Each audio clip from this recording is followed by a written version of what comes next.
So God bless you and thank you for joining me. So what I'm going to have to do here is give a bit of an explanation. I had a video scheduled for today, and then, I always listen back to it. What happened was right before, I was to start work, I realized that something that I said, I didn't like the way it was worded. So I deleted it right before I started work, and of course had no opportunity to create another video. So now I am here on a quick break and I'm making this video, which I will have to expand on later. But in my effort to have a video today, I'm going to put this out and get this scheduled, and we'll worry about all of the updates later and giving you more information and why I had to delete it. I also have a whole bunch of videos that I have already, got planned for particular dates. So I don't know when I'm going to update. I haven't quite figured that out, but haven't had an opportunity to kind of look at that. So for the people of Jewish faith, and I'm going to do a very abridged version of what I originally had, we know that they have their sacred year. We know they have their civil year. And for them, their sacred year begins in the spring. It's the month of Nisan. And from what I showed you previous, we know that Jesus was crucified on a Wednesday.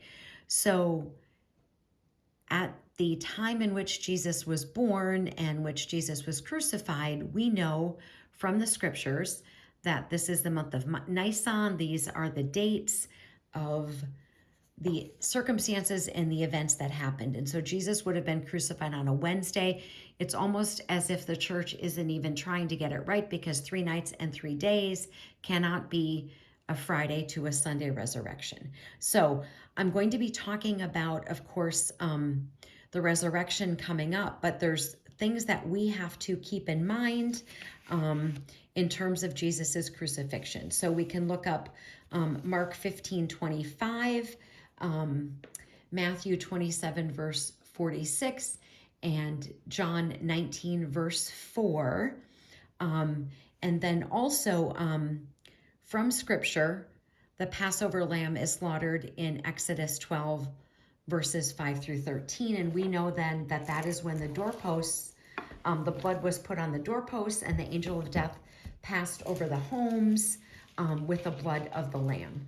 And we know all of that from scripture. And of course, this all is the exact same circumstances that we're seeing here in the Old Testament times when they first had Passover and then when Jesus was crucified. We know that those dates are the same.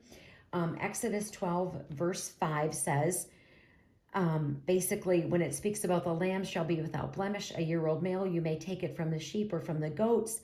You shall keep it until the 14th day of the month. Then the whole assembled congregation of Israel shall slaughter it at twilight. And that is verse 6. So I'm going to get this video updated. It's an abridged version of the original one, and then I will update at a later point. So, but I wanted to get this on and get this scheduled, and my apologies, and I will explain it all as we go. But we know that Jesus would have had to have been crucified on a Wednesday. Armor up, we ride at dawn. May God bless you as always. Have a great day.